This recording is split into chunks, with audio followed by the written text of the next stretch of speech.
Hello! So in this vid we have a compilation of fights from the last war I had during this off-season period. I have been experimenting with Path 5 lately, as you may have noticed. So that's what I'm doing. Actually, my original plan was to take Path 5 in both sections. But, so I took some champs, the one you see there on the left, Magneto, Storm Pyramid X, Captain America. And in section 2, there was a Spider-Ham, and it's the second node, so it's a tier 7 map. And the second node has Limber, and I thought it wasn't very smart to fight an evade champ on a Limber node when you don't really have a counter. So in the end, I think I decided to go for Path 8 in section 2. So I'm taking Path 5 in section 1, Path 8 in section 2, where I saw only one champ, which was Aegon.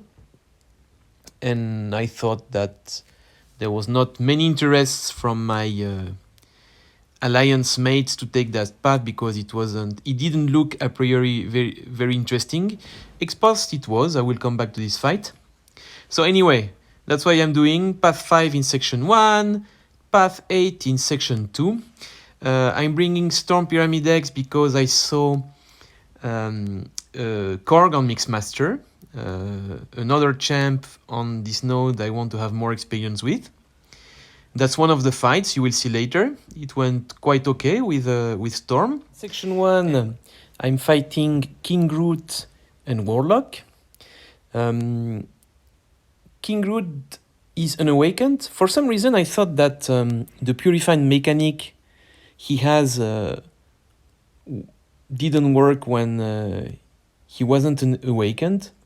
So you will see I mess up a bit at the beginning of that fight because of this, because I thought that I could just parry and heavy and like in a standard simple fight.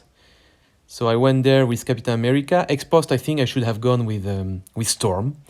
But anyway, it's good to know. Now I will remember in the future that King Groot, even when he's not awakened, has this purify mechanic.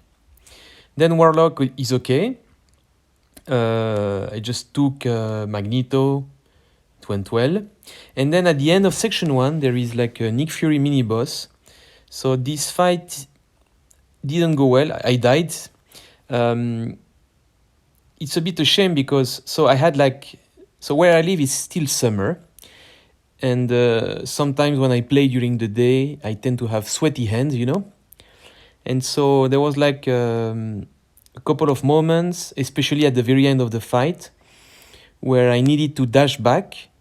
And so I don't know whether it was my sweaty hands or it was like the Kabam experience, I will call it.